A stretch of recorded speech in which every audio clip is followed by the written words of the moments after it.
Moi, j'ai toujours rêvé, quand j'étais petite, de voyager. Donc je me suis dit, tiens, je vais être artiste, comme ça, je vais pouvoir faire le tour du monde. Donc, bonjour, je m'appelle Cécile Le Tallec. Je ne suis pas musicienne. C'est la raison pour laquelle je peux faire un travail sonore. C'est complètement décomplexé, et je fais ce que je veux avec les sons. Ça m'a toujours intéressé de travailler sur des correspondances entre le son, la musique, les formes, comment on donne à voir la musique, comment la musique donne à percevoir des formes. Cette œuvre s'intitule Panoramique polyphonique. C'est une tapisserie sous forme d'une architecture et c'est une tapisserie aussi sonore. J'ai revisité toute l'histoire de la tapisserie d'Aubusson depuis le XVe siècle. Donc j'ai cherché dans toute l'histoire des tapisseries ce qu'il y avait de commun, y compris jusqu'à la fin du XVIIe, et c'était la présence d'oiseaux. J'ai mêlé ces chants d'oiseaux des jardins avec des paroles sifflées que j'ai enregistrées sur l'île de La Gomera, donc en Silbo Gomero. Et j'ai décidé de réaliser un spectrogramme en 3D. Et à partir de ce spectrogramme, j'ai réalisé ce dessin. Donc elle a été réalisée avec des fils de coton, de soie, de bambou et de laine. Et donc avec un tissage très serré. Et puis ce qui m'intéressait là dans cette architecture, c'est qu'on puisse en faire le tour, mais on n'avait jamais une vision globale de cette image. Par contre, le seul endroit où on l'a, le panoramique, c'est quand on est à l'intérieur. Elle est donc tissée recto verso, en noir et blanc, et quand on rentre à l'intérieur, donc avec le détecteur, donc le son se déclenche, et donc on entend cette espèce de dialogue entre les oiseaux et les siffleurs. Et ce qui est important là, c'est que ce que l'on voit, c'est ce que l'on entend.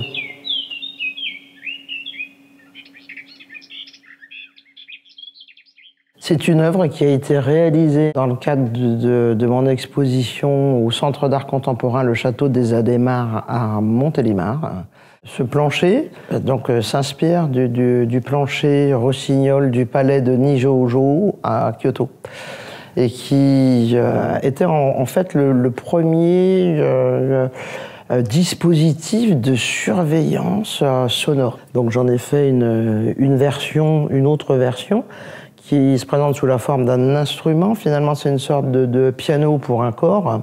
Alors, il y a une dimension, effectivement, qui est ludique, mais pas que, parce que ça nécessite d'être hyper concentré. Parce qu'on est obligé d'être au ralenti et de chercher le son et de faire attention à chacun de ses pas. Parce que c'est la pression du poids du corps qui va déclencher le son.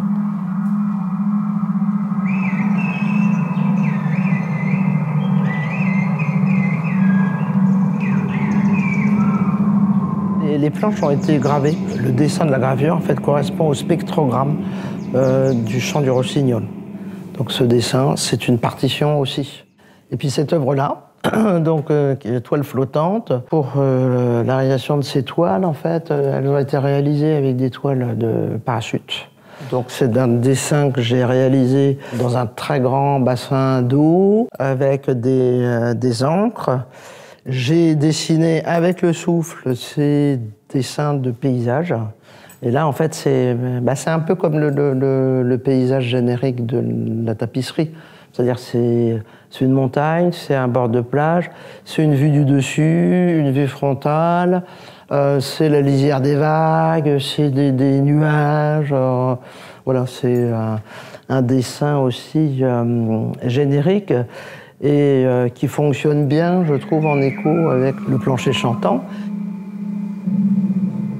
Je détourne beaucoup les choses. Ce tapis, il travaille en même temps sur cette question de représentation du monde. En même temps, c'est aussi une partition, parce que quand même, ça m'intéresse. Et puis un tapis, c'est le monde représenté à l'échelle du corps. Et puis ça nous invite à avoir une position horizontale, donc s'allonger dans une expo, c'est pas quelque chose de forcément facile. parce que ça nous met dans une situation, on a l'habitude d'être debout face aux œuvres. Là, on peut être allongé. Hein, donc, et si on s'allonge, eh bien, on peut ressembler soit à un gisant, soit à quelqu'un qui dort, soit à un modèle académique. Mais de toute façon, on s'expose quand on est sur le tapis. De la même manière que quand on est à l'intérieur de la tapisserie, où là, le corps du visiteur, enfin, il s'expose. Et donc, c'est une manière pour lui de participer ou pas.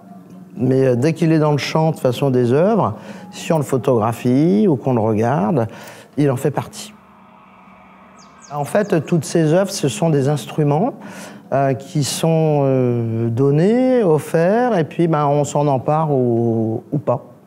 Parce qu'après, quand on fait une œuvre, on la pense, on la fait, c'est toujours à l'attention des autres, parce que c'est quelque chose qu'on donne, hein. On le fait pas pour soi. Enfin, on le fait d'abord pour soi, parce que c'est un bonheur absolu, mais aussi c'est pour le partager. C'est comme un écrivain, un compositeur. Quand on le fait, c'est pour les autres.